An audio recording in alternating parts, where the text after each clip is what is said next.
আসসালামু আলাইকুম। Education care Facebook page এবং ইউটিউব চ্যানেলে সবাইকে স্বাগতম। সুপ্রিয় শিক্ষার্থীরা, তোমাদের ধারাবাহিক ক্লাসে আজকের নতুন আরেকটি কবিতা নিয়ে হাজির হয়েছি। আজকের কবিতাটি এই অক্ষরে, যেটা লিখেছেন মহাদেব শাহ। শিক্ষার্থীরা, আজকের যে কবিতাটি রয়েছে এই অক্ষরে, এই কবিতাটির যে নমুনা প্রশ্ন রয়েছে, সেই নমুনা প্রশ্নের বহুনির্বাচনী প্রশ্ন এবং যে সৃজনশীল প্রশ্ন রয়েছে, এই সৃজনশীল প্রশ্ন এবং বহুনির্বাচনী প্রশ্নর সমাধানটি করব। দেখে নাও আজকের ক্লাসটির সমাধান। এই অক্ষরে কবিতায় কাকে মনে পড়ার কথা বলা হয়েছে? এর সঠিক উত্তরটি হবে খ নম্বর, মাকে। এই অক্ষর যেন নির্ঝর ছুটে চলে অবিরাম, চরণদ্বয় দ্বারা কবি কি বুঝিয়েছেন?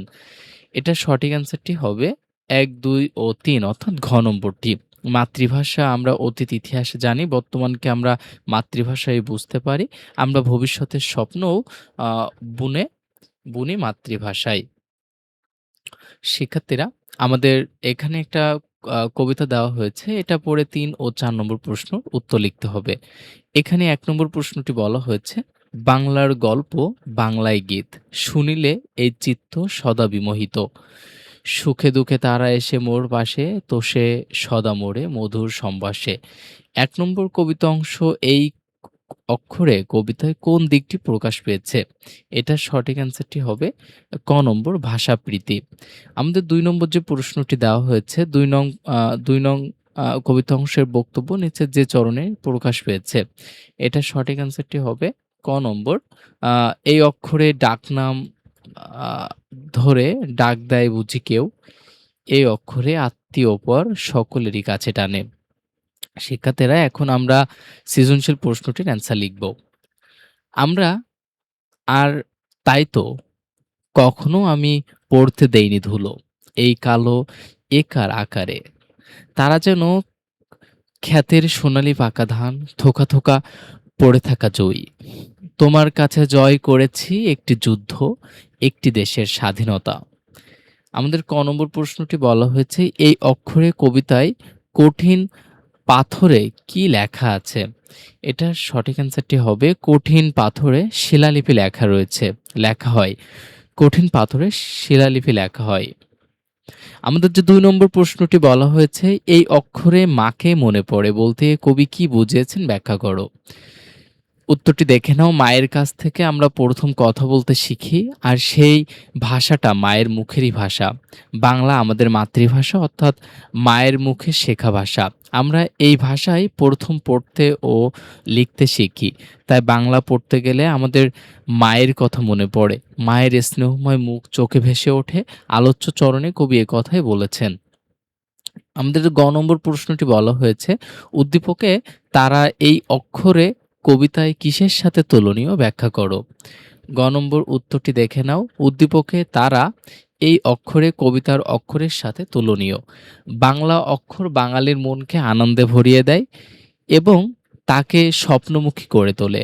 বাঙালির চোখে বাংলা অক্ষর মায়ের রূপ ধারণ করে, কখনো মনে আনে সুখের সুর। উদ্দীপকে ১ম ৪ চরণে বাংলা অক্ষরের গুরুত্ব বোঝানো হয়েছে। ৩য় চরণে তারা বলতে কবি বাংলা অক্ষরকেই বুঝিয়েছেন। এই তারা আসলে এই অক্ষর কবিতায় অক্ষরের মতোই, কারণ উদ্দীপকের চরণে বাংলার অক্ষরকে রক্ষার যে গুরুত্ব দেওয়া হয়েছে, এই অক্ষরে কবিতাতেও তাই বলা হয়েছে। কারণ বাংলা অক্ষর বাঙালির আত্মার সঙ্গে যুক্ত এবং আত্মীয়-স্বজন সবাইকে কাছে টানে। আমাদের গ নম্বর যে প্রশ্নটি রয়েছে, উদ্দীপকের শেষ ২টি চরণে এই অক্ষর কবিতার সবচেয়ে তাৎপর্যপূর্ণ ভাবার্থ ফুটে উঠেছে। উক্তিটির যথার্থতা নিরূপণ করো। উদ্দীপকের শেষ ২টি চরণে এই অক্ষর কবিতার সবচেয়ে তাৎপর্যপূর্ণ ভাবার্থ ফুটে উঠেছে। উক্তিটি যথার্থ। একসময় আমাদের দেশ পরাধীন ছিল। পাকিস্তানি শাসকেরা রাষ্ট্রভাষা হিসাবে বাংলা ব্যবহার করতে দেয়নি। কিন্তু সচেতন বাঙালিরা এই অধিকার ছিনিয়ে এনেছে। উদ্দীপকের শেষ ২টি চরণে বলা হয়েছে, তোমার জন্য অর্থাৎ বাংলা ভাষার জন্য আমরা জয় করেছি এক যুদ্ধ। পেয়েছি স্বাধীন দেশ। অর্থাৎ ভাষা আন্দোলনের মাধ্যমে আমরা শিখেছি সংগ্রাম করতে এবং ন্যায্য অধিকার আদায় করতে। এ অক্ষরে কবিতার শেষ চরণেও এই কথাই বলা হয়েছে, যা কবিতার মূল বিষয়। বাংলা অক্ষর বাঙালির মনে জাগায় অফ্রান্ত আশা। এরই শক্তিতে অনুপ্রাণিত হয়ে বাঙালিরা মুক্তিযুদ্ধে অংশ নিয়ে স্বাধীনতা অর্জন করেছে। উদ্দীপকের শেষ চরণেও এই কথাই ফুটে উঠেছে উক্তিটির ঠিক। শিক্ষার্থীরা, এই ছিল তোমাদের আজকের কবিতাটির বহু নির্বাচনী প্রশ্ন এবং সৃজনশীল প্রশ্নটির অ্যান্সার। আমাদের কবিতাটি ছিল এই অক্ষরে। শিক্ষার্থীরা, ক্লাসটি কেমন লেগেছে তোমরা অবশ্যই কমেন্টে জানিও। আর তোমার পরিচিত বন্ধু, ফ্রেন্ড যারা আছে তাদেরকে অবশ্যই ভিডিওটি শেয়ার করো। আর যদি ভিডিওটি ভালো লাগে তাহলে চ্যানেলটি সাবস্ক্রাইব করো। একটা লাইক দিও। তোমাদের এই ছোট, ছোট লাইক, কমেন্ট, সাবস্ক্রাইব এগুলো আমাদের সবসময় অনুপ্রেরণা যোগায়। তোমরা জানো আমাদের চ্যানেলে অর্থাৎ এডুকেশন কেয়ার এই চ্যানেলটিতে ধারাবাহিকভাবে ক্লাস চলতেছে।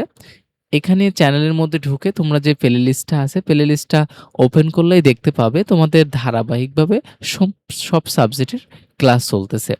ঠিক আছে? দেখা হচ্ছে পরবর্তী কোনো ক্লাসে। সে পর্যন্ত সকলেই ভালো থাকো, সুস্থ থাকো। আল্লাহ হাফেজ।